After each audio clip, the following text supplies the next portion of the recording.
Okay, guys, I've had a lot of fantastic guests on the show, but no one that reaches the CV of my next guest when it comes to athletic prowess. I am delighted and honored to have a four-time Olympian on the Brazilian volleyball national team and a Olympic medalist, bronze medal, still unbelievably impressive. Anna Paula Henkel, how are you? I'm great, Dr. Saad. Thanks so much for having me. Oh, it's my pleasure. I'm so glad that we connected. So I thought we would just get straight into it, and then we could expand the conversation beyond the trans issue in sports. But you and I originally connected through Twitter.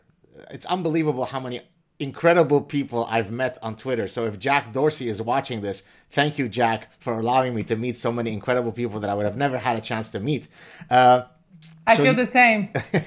You wrote an open letter to the IOC where you, if you like, enunciated your position regarding the trans issue. Maybe you could start by telling us about what that issue is and then what your position is. Well, the issue started in Brazil in 2017 when we had a transgender athlete playing in the women's volleyball league.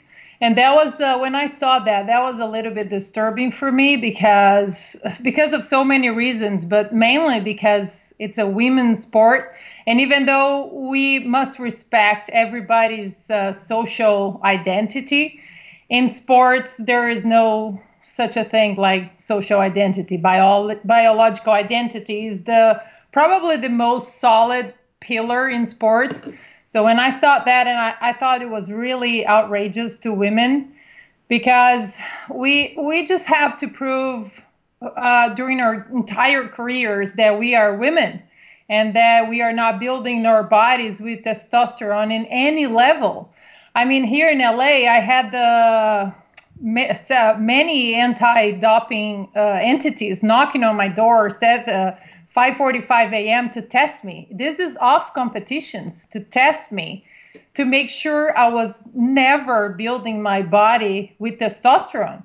And this parameter was completely abandoned when it comes to trans athletes in women's sports, because while I am medically patrolled my whole life, trans athletes are free to build their bodies with testosterone while they are male biological beings.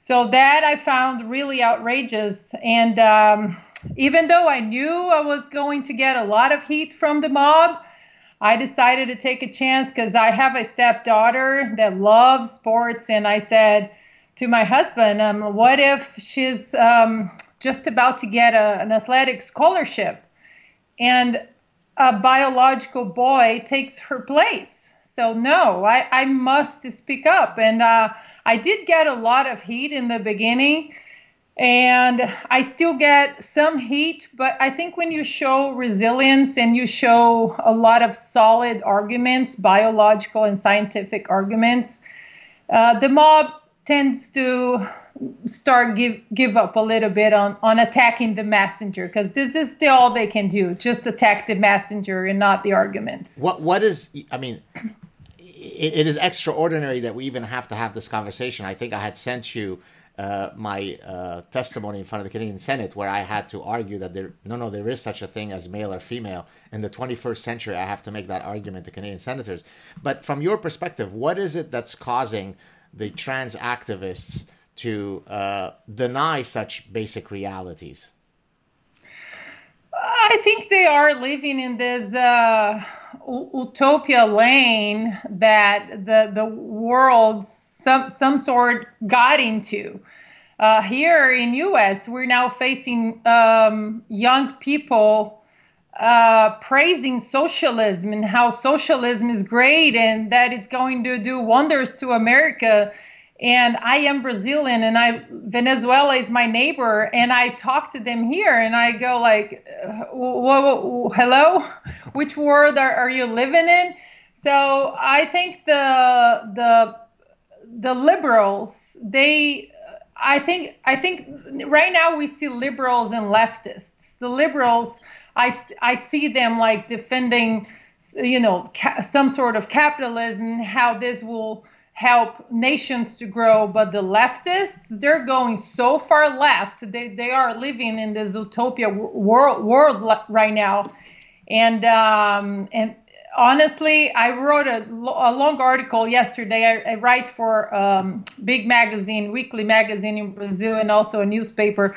And I wrote last night an article about Jordan Peterson. And I said, thank God for Dr. Peterson, just to bring some good sense and intellectual honesty to this debate, because the world is getting really insane.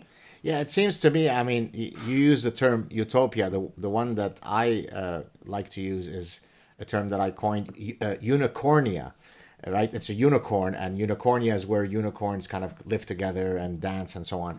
And I actually had an interaction with the gentleman that I've since given him the title as president of Unicornia. He is a guy by the name of Sid Ziegler. Do you know who that is? Are you familiar with him? No. He's a trans activist. He was the founder of the, I don't remember the exact title, but the Gay Football National Football League or something. And I invited him to come on my show to have a similar conversation to the one that you and I are having. And he very quickly got upset at me, and I was a bigot and a Nazi and a transphobe, and then he blocked me. And to me, it seems as though the reason why these people succumb to unicornia is because they'd like to free themselves from the shackles of reality. So let me give you a couple of examples. So, for example, there's something in psychology called the blank slate premise, which is completely a wrong idea, which basically says that we are all born with empty minds, and then it's only socialization that can make us whatever we end up becoming. So I could become the next Lionel Messi if only my mother hugged me properly, or didn't hug me enough, or hugged me just the right amount. Had I not eaten the Big Mac, I could have become Lionel Messi, right? We could all be anything at any time, correct? So that frees me of the shackles of the possibility that there might be innate differences between you and I. Now, push that logic to the extreme of unicornia, biology becomes constraining. It's unfair to argue that I am born male or female. I simply have to self-identify as something else, and voila, I am free. So what do you think about this idea that it's really, in a sense, this noble pursuit to be free of all shackles? I really love your term unicorn. How do you say it? Unicornia. This is really great, because I am a profound admirer of Dr. Peterson's work, and when he puts a mirror in front of you and tells you to face your demons and go down to your hells and fight your fight and make the society a little better based on your own actions at home, that's a very disturbing thing for this new generation, an empty generation, that they don't want to face their imperfections. They don't want to face any corrections on the route. They don't want to. They want the immediate answer. They feel troubled, and they want something, and they want it now. And this is very disturbing. And I have an 18-year-old son, and he loves Dr. Peterson, thank God.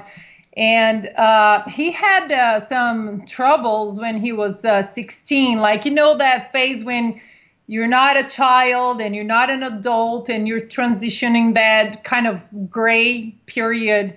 And he needed to face some demons, and he came out of it because of Dr. Peterson's work. And we had a singer in Brazil, Renato Russo, and he was gay, and he was amazing. He was a poet, and he was his lyrics were so meaningful to all of us. And one of his lyrics says, they gave us mirrors and we saw a sick world. And that's so truthful to the world that we see today. So to me, it's like the generation that we have now. They just don't want to face troubles, and they don't want to work them out. They just want immediate answers.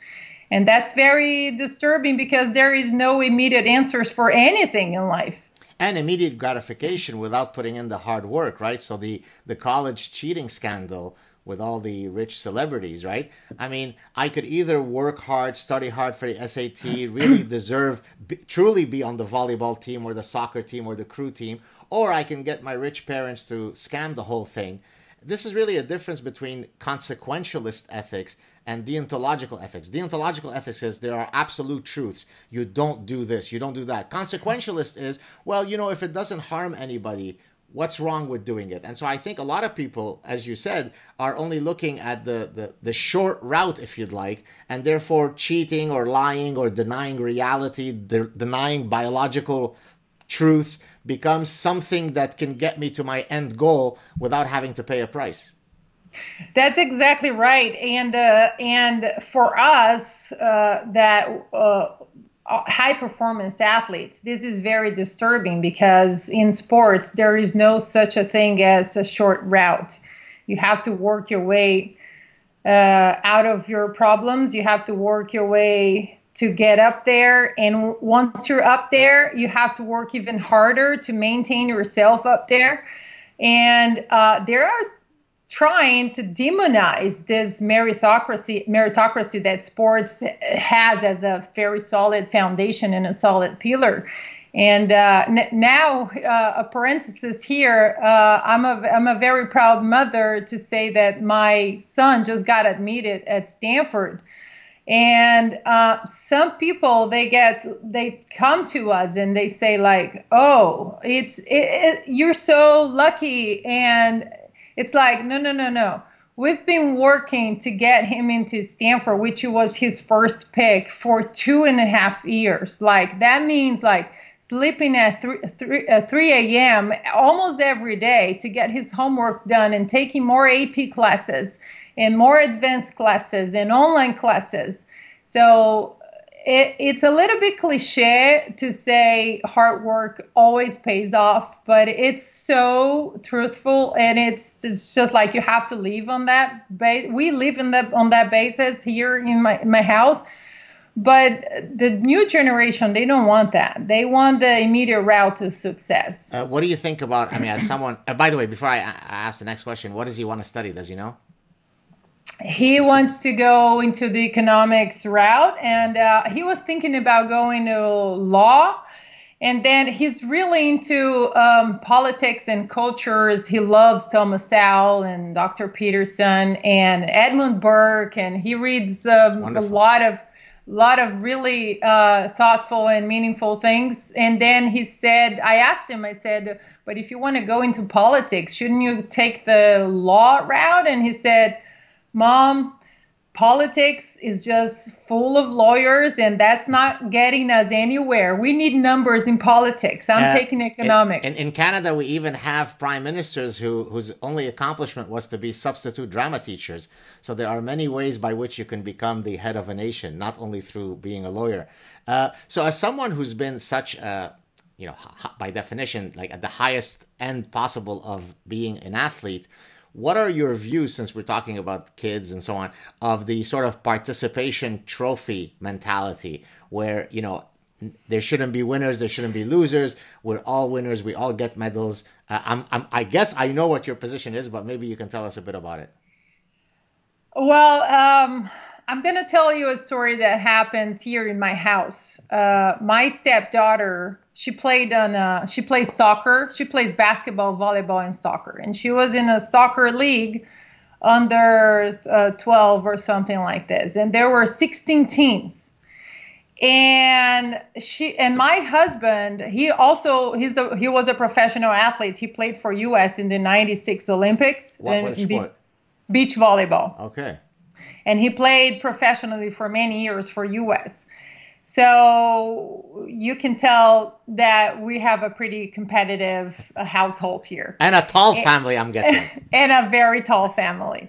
And then my stepdaughter got home with a trophy remember, there were 16 teams in her soccer league. And she got home super happy with her trophy because she got a trophy for 15th place. Nice. And there were only 16 teams. So she got home crying, with her trophy, and I was home working, and then I said, "Oh, honey, what's going on? Why are you crying?" And she said, "My dad told me to throw my trophy in the trash." And I said, "Really?" And my husband walks in, with like very serious face. And I said, "Oh, so tell me why." And then she said, "Well, because he said that we didn't work hard enough and we got a trophy for 15th place, and that's not really a trophy. What do you think, Anna?" And I said, "Honey, I'm sorry, it's not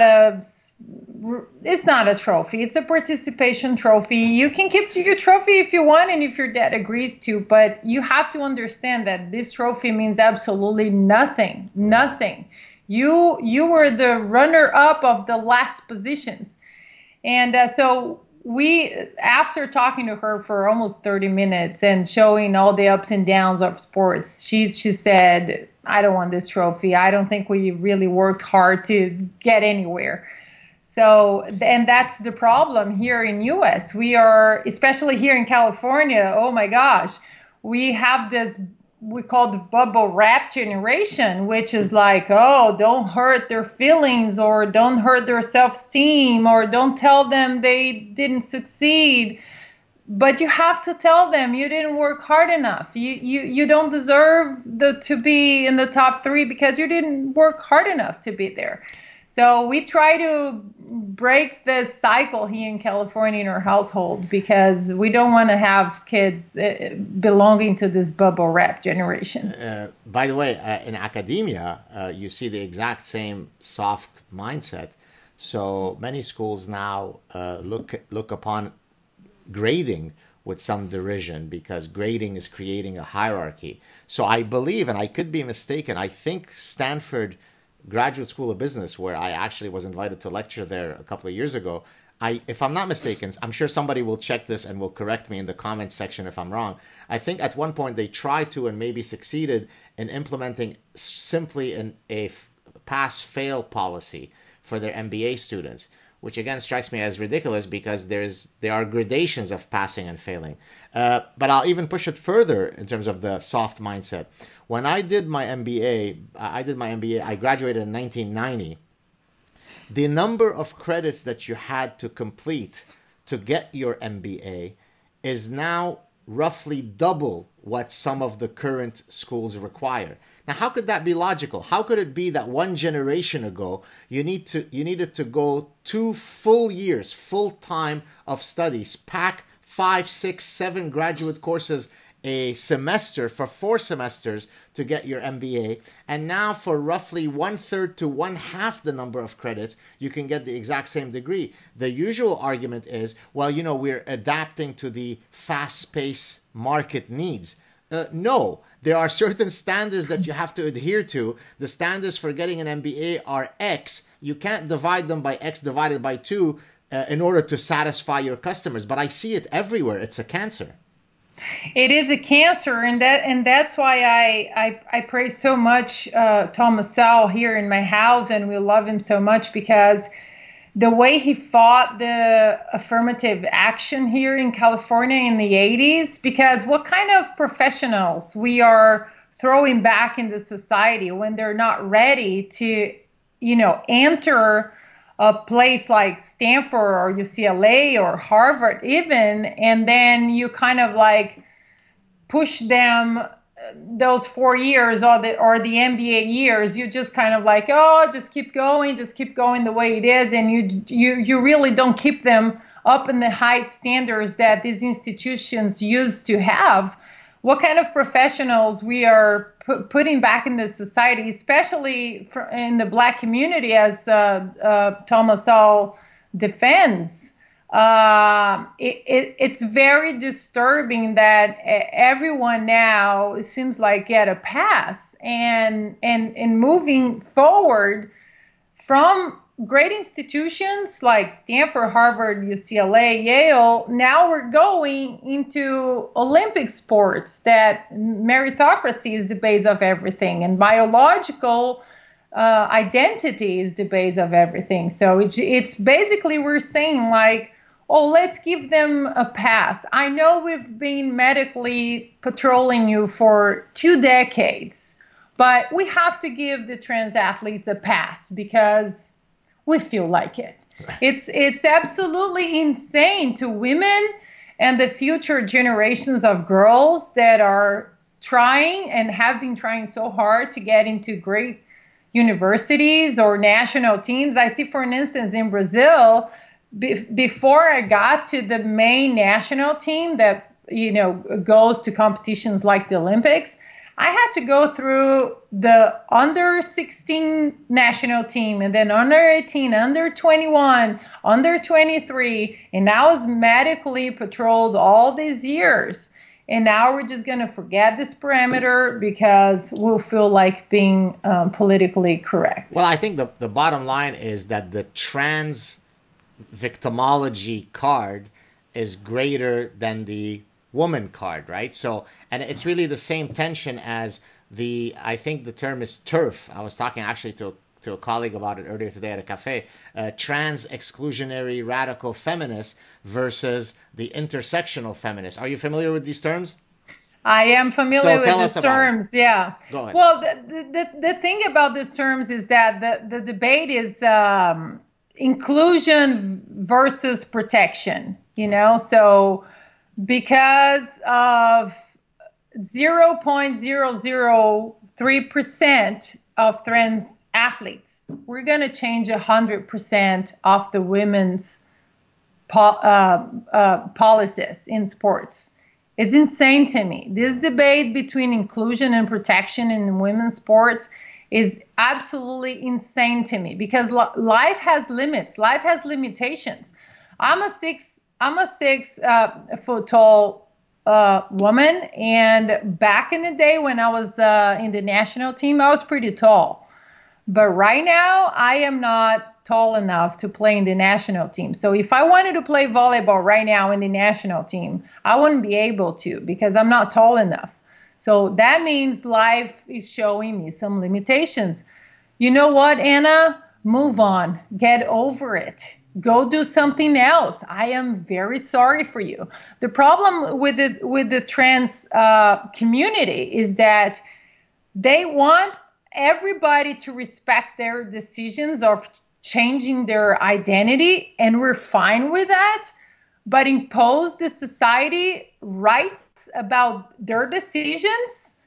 This is absolutely insane to me. Well, and it actually demonstrates a form of, if you like, if I may say it, malignant narcissism, right? Because it's basically saying, my rights supersede the rights of 1,000 women, biological women, born women, or whatever the term is.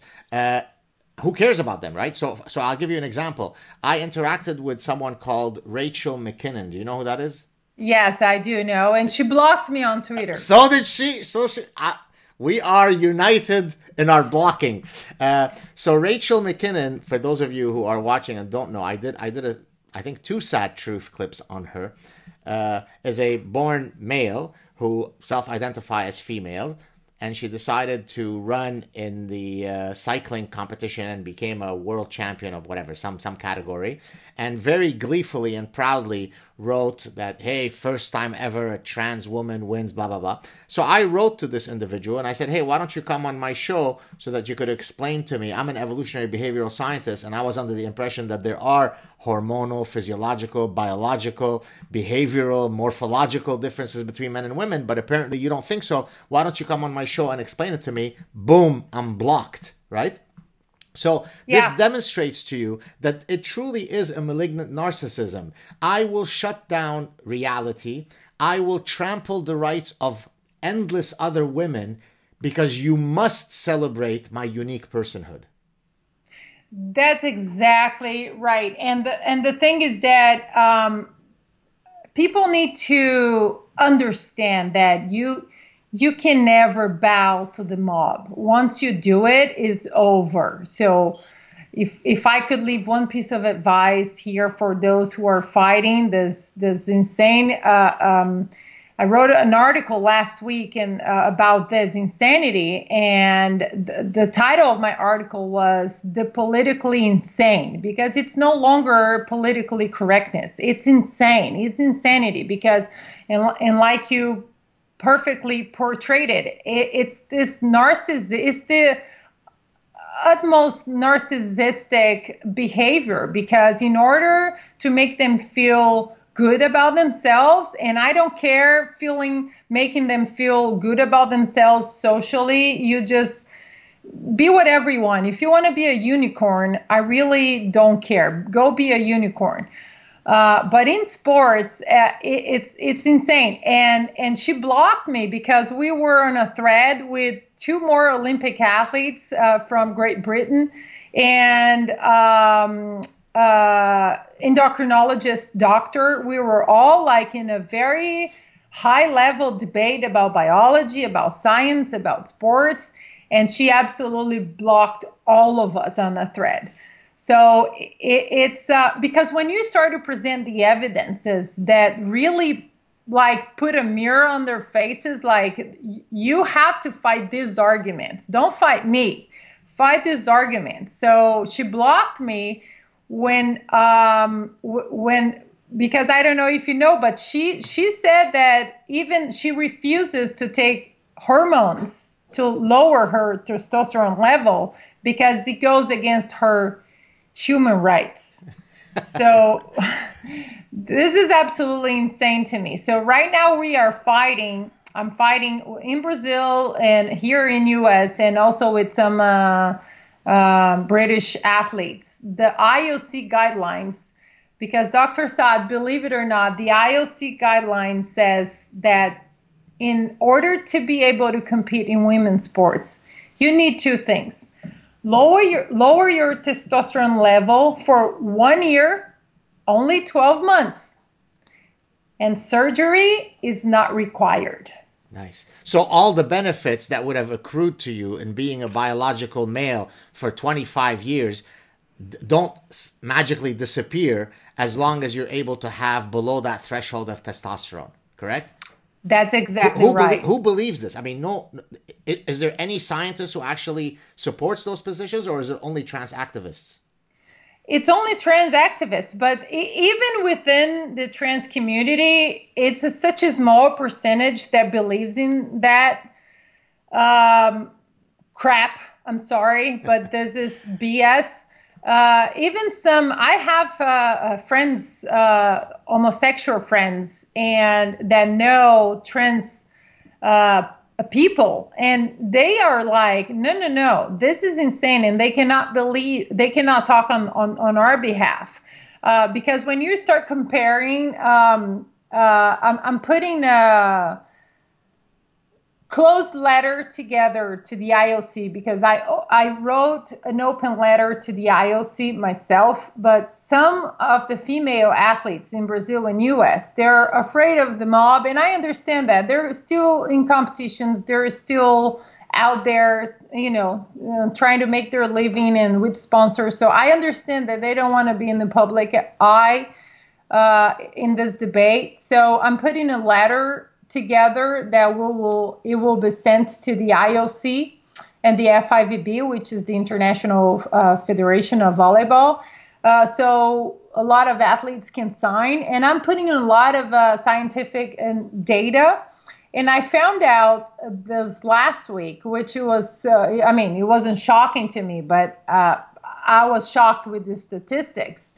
One data is from the USA Swimming Federation, and it says that 26 boys swimming the 50 meter in the nationals, what it's called, the national, the boys national, which is up to 18 years of age only. 26 boys have better times than the female Olympic champion in 2016.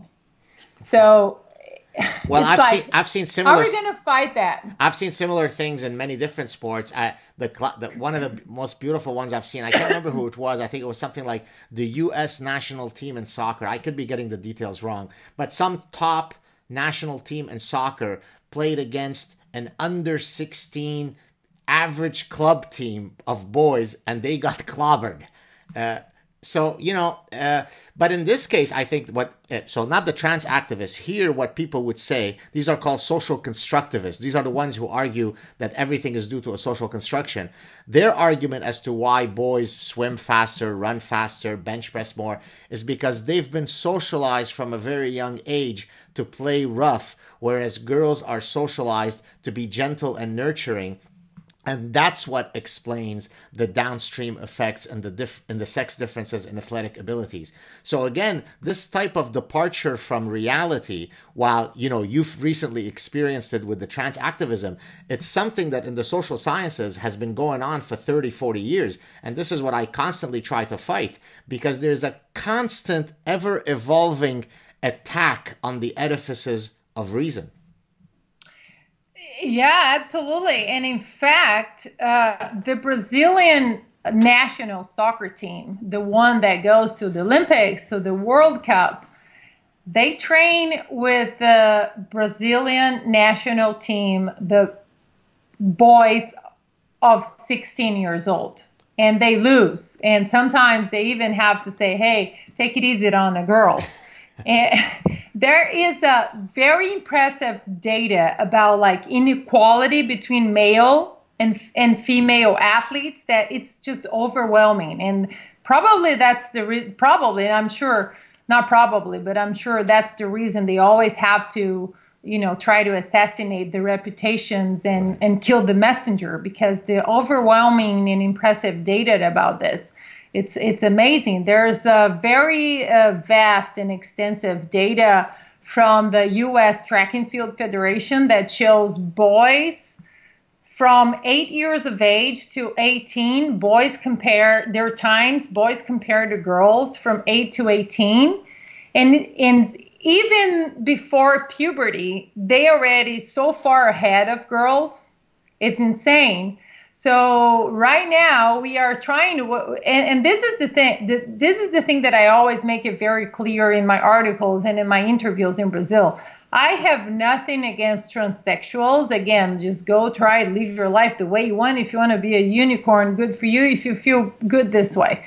And our fight is not against them, these athletes. Our fight is with the sports entities that are absolutely like shutting their eyes for biological and scientific evidences, and even the main document for the Olympics, which is the Olympic chart written by Coubertin, and he says we need to protect women and we need to protect the equality and the level playing field, which is. It has been completely forgotten to accommodate political correctness. So now I know that there are several, former great athletes, yourself, Martina Navratilova, who've weighed in on these types of issues.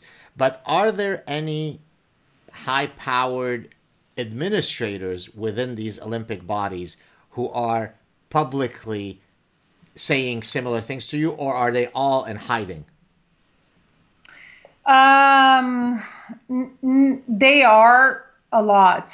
And they are what? They exist, or they're hiding? They exist, but they are just like some athletes. They are afraid to speak up. And my hope is that our letter to the IOC, together with the British athletes' letter, they can move towards to a good sense and the fairness in sports, especially because they are also part of medical commissions. They know. They don't try to sell us like, oh, it hasn't been proven. They know. They're part of medical commissions for decades inside these sports entities.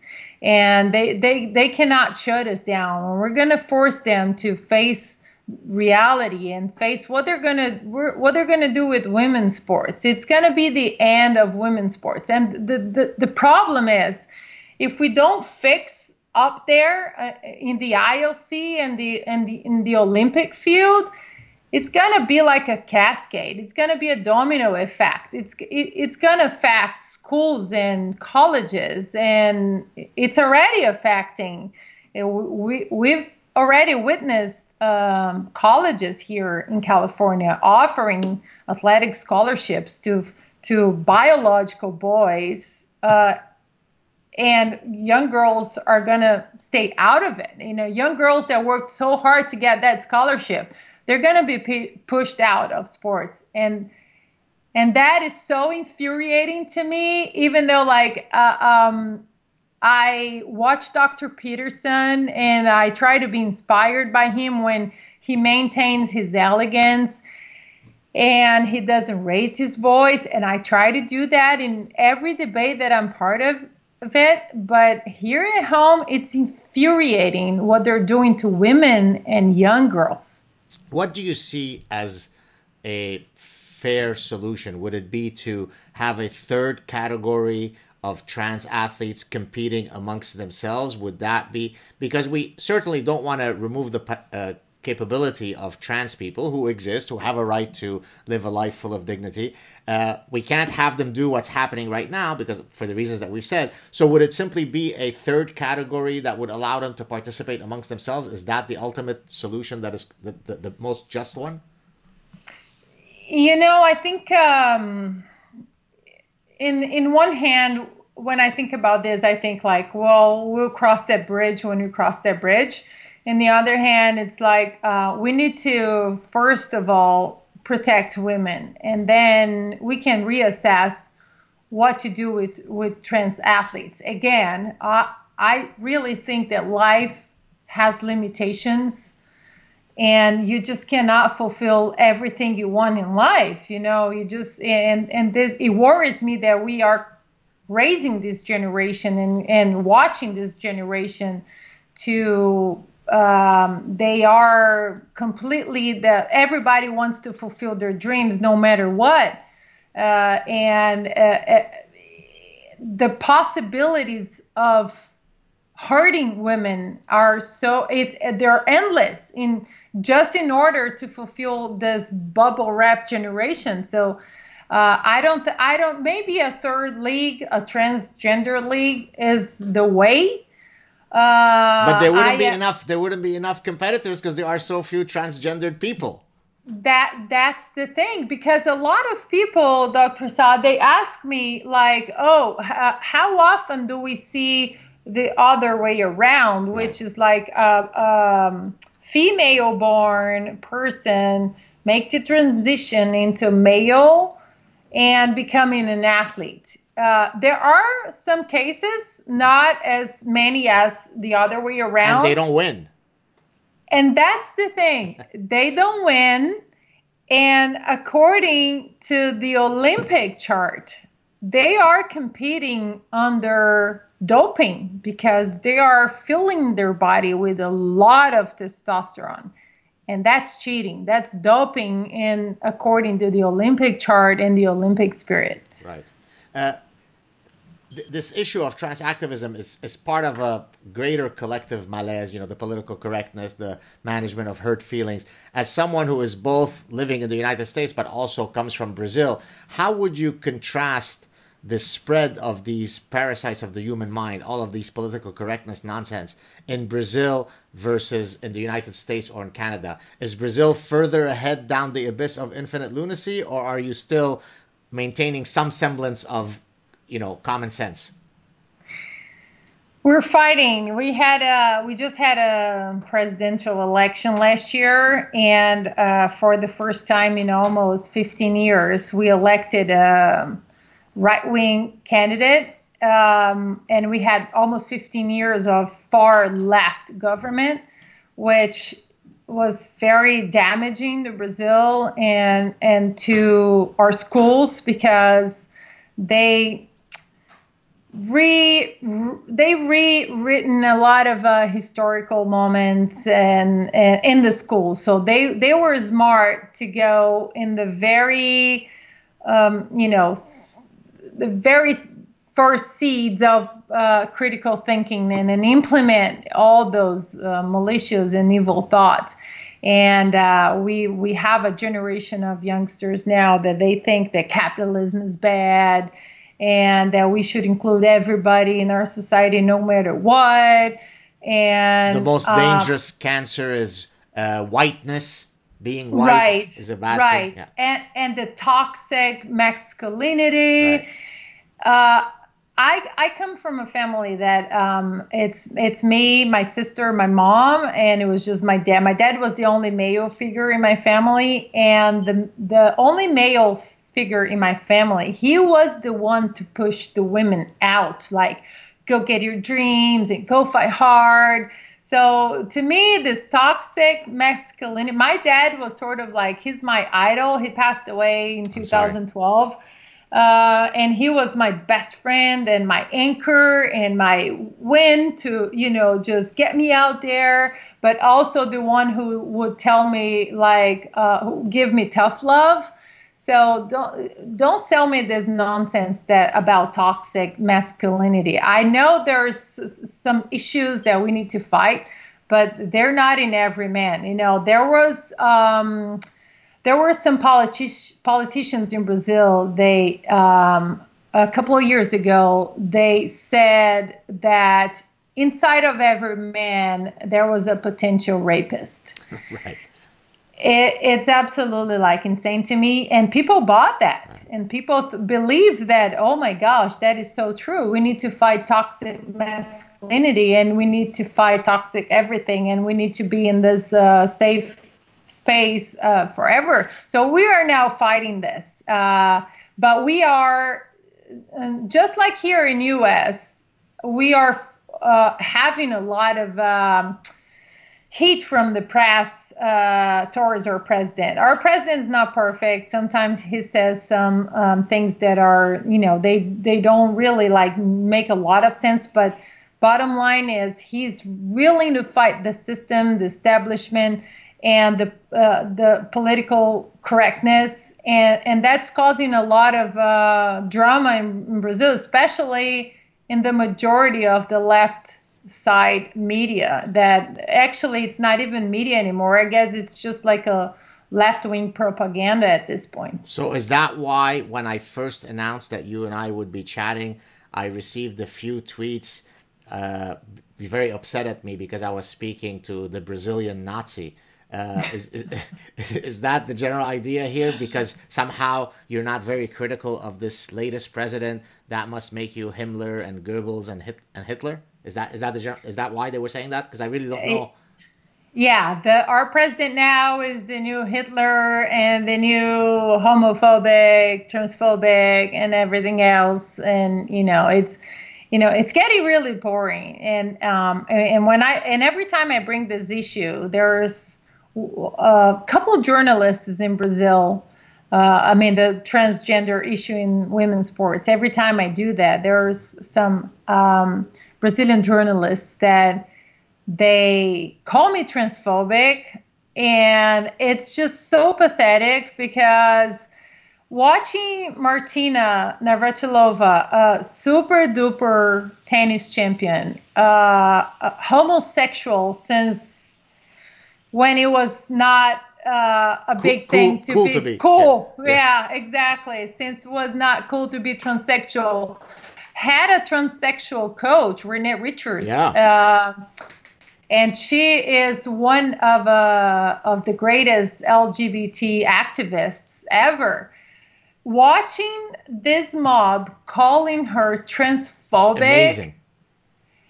It's like, you literally know what? I'm in the right side. You're literally, if you fully want to understand the cancerous mindset, simply tell that example of Navratilova, right? Because that demonstrates to you that it's what I call the orgiastic self-cannibalism, right? It becomes an orgy where you eat yourself, right? When there are no more Hitlers to eat, then you turn to your own because they're not pure enough. So even though Navratilova has all of the history, all of the identity that should make her fully protected from the mob, guess what? They're coming after you. I mean, Martin Luther King, right? I mean, think about somebody who is truly for social justice. He is a bigot because apparently his speech, I Have a Dream, wasn't inclusive enough. It didn't talk about gender identity. It didn't talk. I mean, you almost can't tell the difference between reality and satire, right? That's exactly right. And again, they live in this utopia land or unicornia land because they're not here. They're not here. And the thing is that I was discussing with a friend the other day. I'm a huge fan of Ronald Reagan because, you know, the calmness and the patience of working on very hard and deep issues for U.S. at that time, and the wisdom. And I really enjoy reading a lot about Reagan and understanding his policies and how he worked things out. And I was just talking to this friend. He's a political analyst in Brazil. And I said, I guess the problem these days is that there's no imminent problems on TV, because when you go back then in the Reagan years, there was the Cold War on your TV. There was like, you know, the Soviets and killing 30 million of people. And, you know, people were really scared from really real problems. This generation now, they just put themselves in this castle in the moon and they're like, oh, I don't want to hear about any problems. If there's any problem, I'm not going to work it out. And it's a satire. This generation actually is becoming like, and the more they speak, and the more they talk, I always like tell people, like, let them talk. Right. Let them talk and let them speak their minds and whatever they want to say, because it's precious what they say about themselves and their ideas of the world. So let's suppose that this issue is eventually resolved so that you don't have to wake up in the morning upset and indignant about what's going on. And you've resolved. We ticked it off. It's solved. What would be the next issue for you? I mean, is this really sort of the issue that you care about? Because of course your personal history as an athlete, as a woman, but then once hopefully this issue is defeated, you can sort of run off into the beach in California, or have you now been bitten by the bug of, you know, activism and there'll be a next issue? Where are you on that continuum? I have been bitten by the political bug, I guess, since 2014, 15, when we had presidential elections in Brazil, and then living through the whole